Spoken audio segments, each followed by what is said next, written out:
polls keep showing that people believe they want to stop these wars. They want to stop these regime change wars. That was a major plank of Donald Trump's campaign, was to stop regime change wars, was to stop endless wars.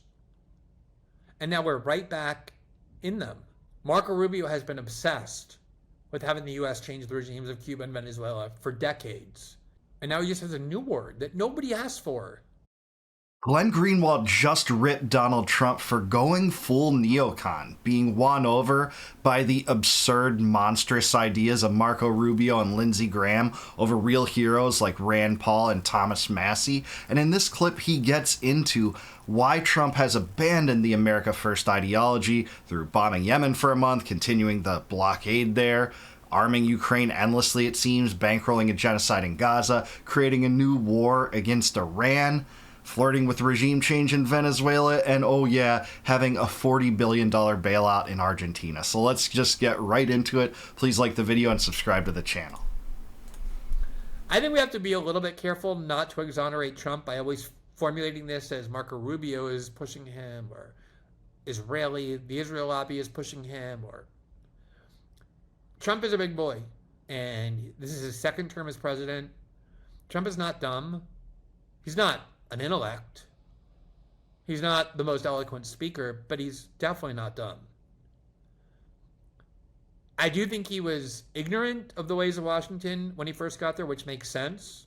He hadn't ever been there. I think Obama was as well. And Obama had at least been there for 4 years as senator, really 2 years as senator, 2 years running as a candidate, which is nothing. And he got run over by the permanent power of action in Washington. Trump did as well in that first term. But now Trump's in his second term. They had 4 years of an interval between the two to understand it better.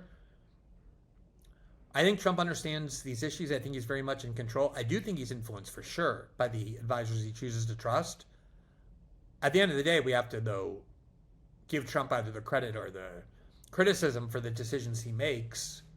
So I just say that as an aside. Now, I am amazed. There was an article yesterday with the headline, Republicans cheered Trump's policy saying we, quote, have to liberate the people of Venezuela, which is exactly the language used for Vietnam and Iraq. We have to liberate the Vietnamese. We have to liberate the Iraqis. We have to liberate the Afghan women. We have to liberate the Libyans. We have to liberate the Ukraine, as though we go around the world trying to liberate people. I understand we're all subjected to nationalistic propaganda. Everybody in the world is. I was in Malaysia a few weeks ago. I'm going to talk about that at one point. But one of the things that amazed me that I'd never seen before was in Kuala Lumpur, is that every building in the city, pretty much every building, is covered on the exterior with countless massive Malaysian flags. I don't mean just one. I mean like 20. It's just like, and I don't know if it's nationalistic pride or if it's kind of just this pressured, coercive political climate, but we're all subjected to various forms of nationalistic propaganda. Yeah, we sure are, and it sure seems like Trump's rhetoric towards these subjects, like regime change in Venezuela, is, if anything, more bellicose than the most bellicose rhetoric of George W. Bush and the neocons in the beginning of the 21st century as a prelude to the war on terror, to 20-year occupations of Afghanistan and Iraq, disastrous debt-incurring occupations that they were. So I'm with Glenn. Trump is not an intellect, hardly so. He's not also a total idiot either. He's actually, a real estate mogul and, a master at communicating with a certain subsector of the American populace. Like him or not, he is that, especially so. But here's what I heard from some of the most ardent Trump supporters in the run-up to this election, that Trump had learned the mistakes of his past by surrounding himself with, swamp creatures like Mike Pompeo and John Bolton, those that would steer him and America the wrong direction in terms of foreign policy by keeping these regime change wars and military operations going for no benefit to Americans. But he hasn't learned that. Instead, he's surrounded himself by people like Marco Rubio and Mike Huckabee and Mike Waltz and, John Ratcliffe and swamp vermin of the worst and most vile order, influencing him in foreign policy directions that he campaigned completely against. he's complicit with it. He deserves a lot of that blame too, but he's only put in the conditions that would allow him to be steered in that direction. I was impressed by Malaysia in a lot of ways too. I'm going to talk about it at some point. It's a Muslim majority company, but defies a lot of the stereotypes and expectations that a lot of people like to spread about Muslim majority countries, including Lebanon is another good example that defies those expectations. But anyway, I'll get to that at another point. Turkey too. But even though I know that we're all subjected to this jingoism, this nationalist propaganda, we kind of have to be to have a cohesive society. It shocks me that anybody actually believes the United States goes around the world and its foreign policy is to liberate people and bring freedom and democracy to them and to banish and consign to the trash heap of history tyranny and authoritarianism and autocracy. How can anyone believe that? The United States has gone around the world overthrowing democracies, imposing tyrannies.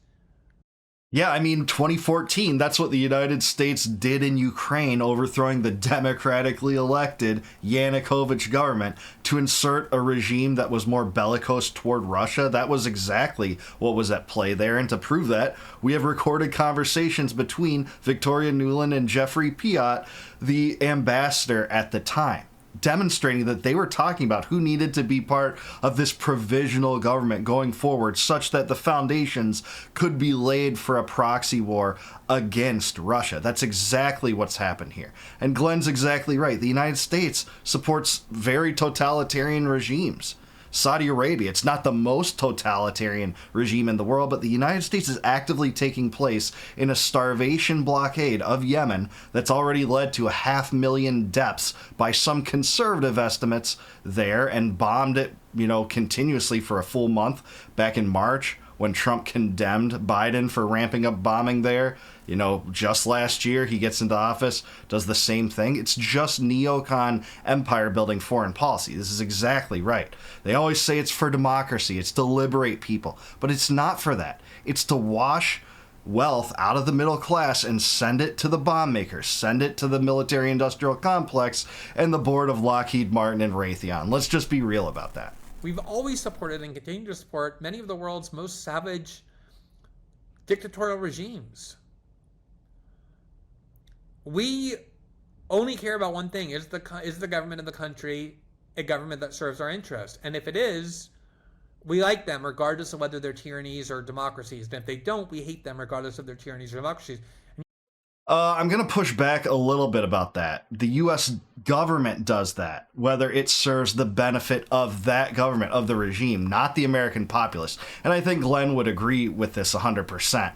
But, I don't think it's right to say us as if American citizens that are dissenting voices on this, on shows like Glenn's and others, that they're serving our interests and that's their perception. No, the perception is they're serving the interests of the regime, the CIA, the deep state, the bomb makers, the Israel lobby, etc. That's the criteria they use when they determine which military operations to unfold and which to just go back on. You can say, yeah, that's how it should be. There are a lot of people who have a realist view of the world that that's how it should be, but then don't go around pretending or trying to mislead others into believing that the relevant metric is whether the United States, whether the government has a democracy and is free or a tyranny and isn't. That could not be less relevant to the American government under either party. That's the pretext. When we want to go to war and we get to go to war against a government we can depict as repressive, that becomes the pretext. Oh, we're going to liberate the people. Did we go to Iraq to liberate the people of Iraq? Does anyone actually believe that, even though that became a major theme of the reason?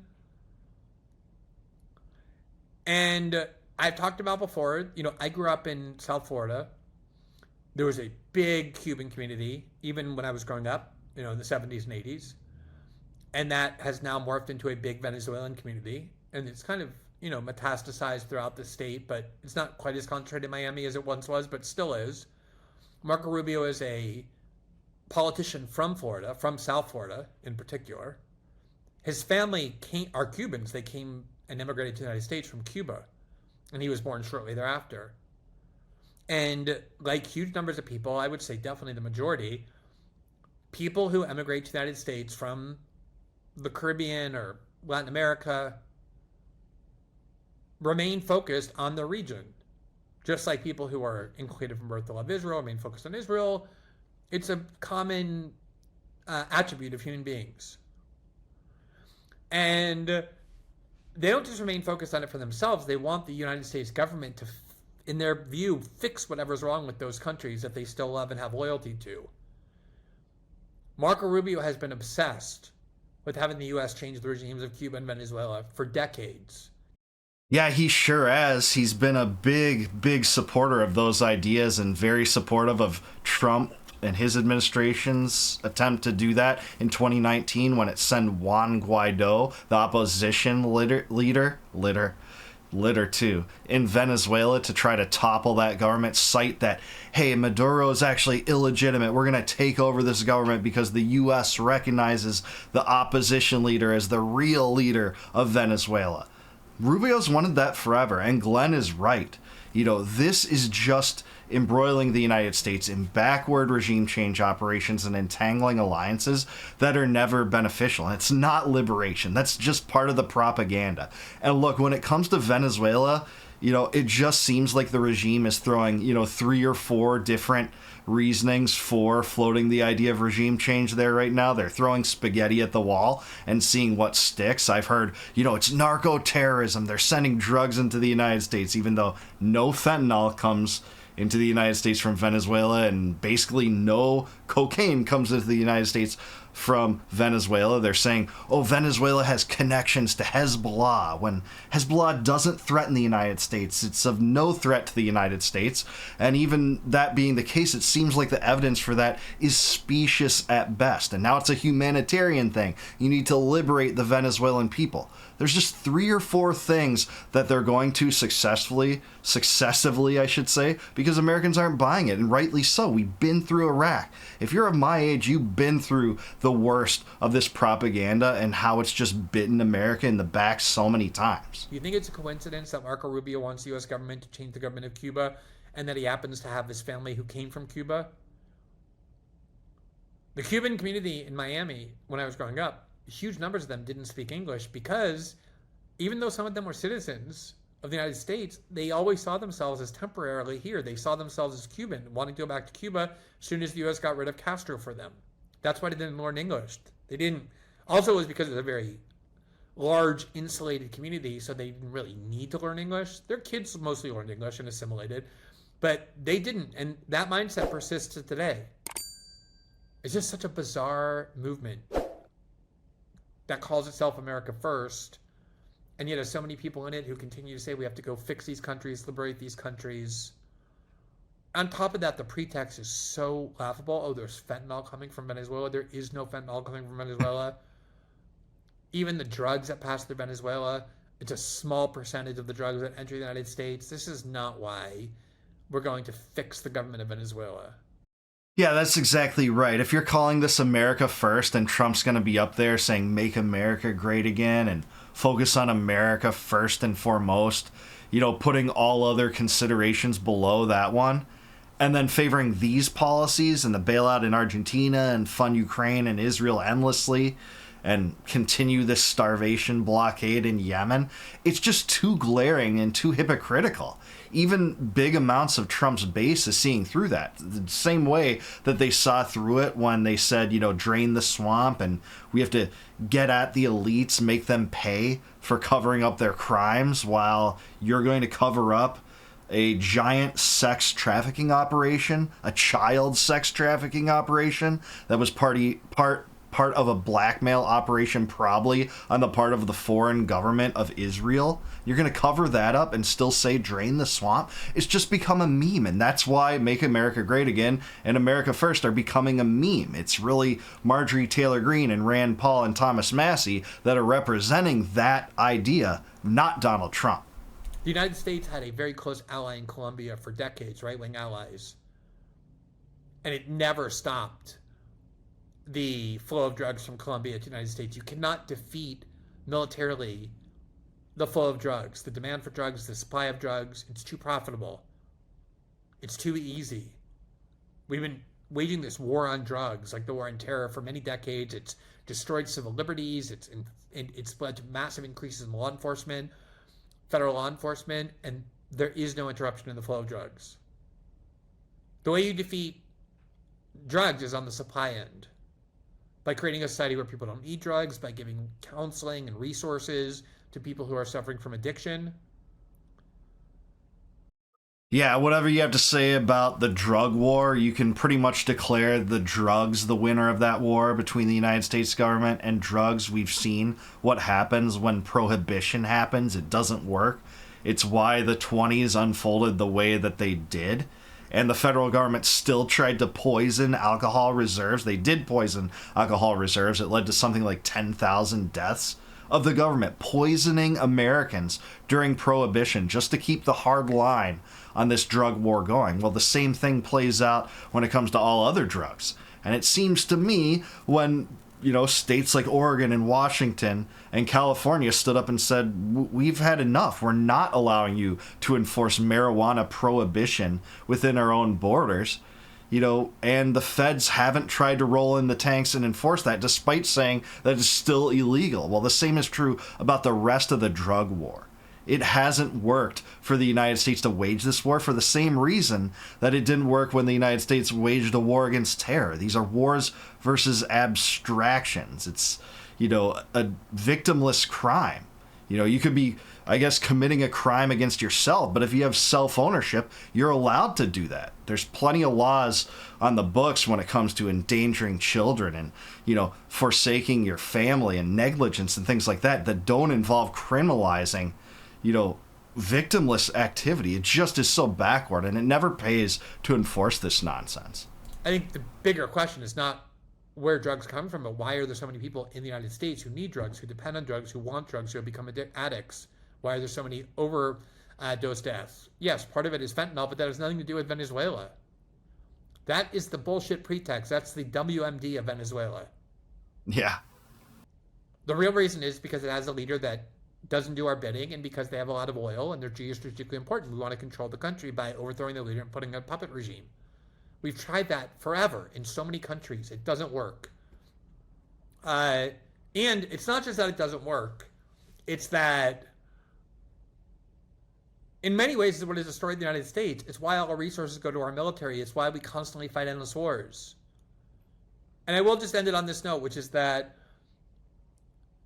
polls keep showing that people believe they want to stop these wars. They want to stop these regime change wars. That was a major plank of Donald Trump's campaign, was to stop regime change wars, was to stop endless wars.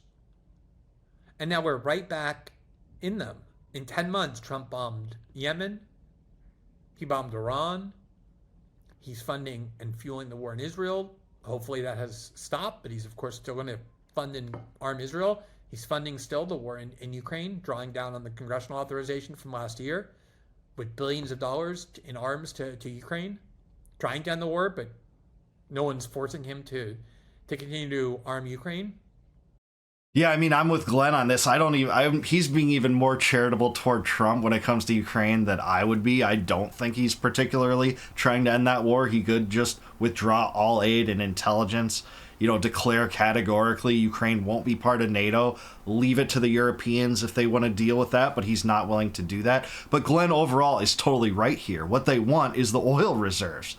They want to get in there, insert, closely knit corporations to the government that have close relations to the Trump administration to benefit from that operation of seizing the oil reserves there and making immense profits on it through no-bid contracts, just like the U.S. did in the war in Iraq with Halliburton.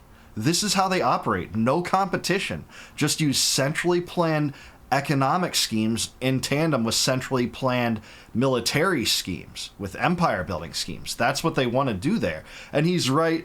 Trump made it a point to, wage proverbial verbal war against regime change operations and military strikes, condemning Biden in some cases when Biden did that. But he's right back in the same seat as Biden, following Biden and the liberal establishment and the neocons' desires when it comes to foreign policy in lockstep. And now he just has a new word that nobody asked for, other than, Venezuelans and Cubans and the immigrants from those regions like Marco Rubio. Nobody in the MACA movement was saying, we want a regime change war in Europe and Venezuela. In fact, the idea was, we're going to go bomb the drug cartels in Mexico. We're not bombing the drug cartels in Mexico. Instead, Trump's like, yeah, we're going to go bomb Venezuela. And everyone's like, yeah, the commies, Maduro, drugs. I mean, it is remarkably alarming how easy it is to sell a new war to people who spent so long claiming they didn't want anymore. And I think that's what we're seeing in Venezuela. And I think the fact that people like Marco Rubio are from the region is definitely a factor, just one factor, but a factor in why that's all happening. Yeah, Glenn is right. War propaganda is fierce. It takes hold over people. You know, as my good friend Daniel McAdams, who runs the Ron Paul Institute, says, war propaganda greases the wheels of the war machine. And that is so right. They know, and I mean by they, the regime, the war makers, the war machine operators, they know that these wars aren't popular, generally with the populace, notwithstanding war propaganda. So these schemes that they want to unveil and unleash upon the globe, and basically every corner of the globe, from the Middle East to East Asia to South America now, in terms of Venezuela, they know that it requires twisting and manipulating people to support this madness. And they use war propaganda to do it. You're hearing it now, and Glenn's exactly right. It's not like this was a major plank of the Trump and MAGA platform that we need regime change in Venezuela, even though Trump tipped his hand on that a little bit in his first term, particularly in 2019, when he sent over $50 million to Juan Guaido to try to take over that country in a failed bid to delegitimize the Maduro regime.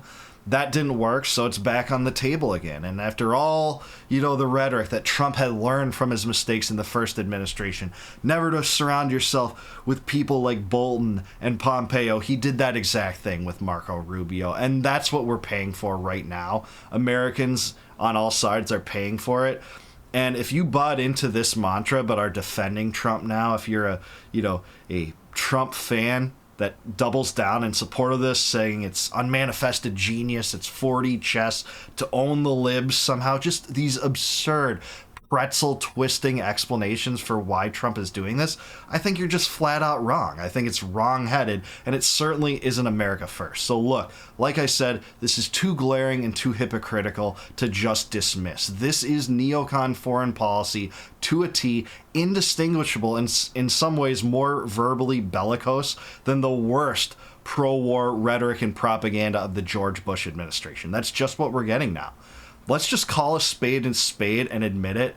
When we see Trump, siding with Lindsey Graham and Ben Shapiro and Mark Levin while dragging patriots like Rand Paul and Thomas Massie, because that's what we're getting right now. The neocons have figured out how to manipulate Trump. That's not to take culpability away from Trump. He's to blame too. But the neocons have craftily and shrewdly placated Trump's giant ego and, convinced him that it would show strength to do this, to do these regime change operations like Trump wants to do in Venezuela. But I do want to hear from you. Is Glenn Greenwald right? Has Trump gone full neocon? Is that what's at play here? What do you think about the Venezuelan regime change operation? Is this going to alienate a lot of Trump's base? Does Trump's base not care about this?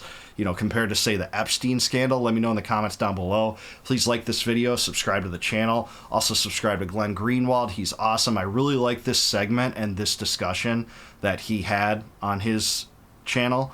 And if you like this video, please consider becoming a YouTube member by clicking the join button below. If you do that, you'll help support the channel, and I'll really appreciate that. And in return for that good deed on your part, I'll give you access to all my videos before they go live to the general public on YouTube. Also, if you want a free copy of my first book, Compact of the Republic, click the link in the description below. It's libertyvault.net. Go there, plug in your email. I'll send you a free copy, full PDF of that book, no charge whatsoever. It's my narrative of how the U.S. went from a decentralized political system where most power was held by localities and we stayed out of the empire building schemes in the world, to a centralized world empire where empire building is the first prerogative of every administration in my lifetime, regardless of political tribe that they come from. Until I see you guys next time, though, no more war, no more debt, no more inflation, and no more empire. Peace out, guys. Catch you in the next one.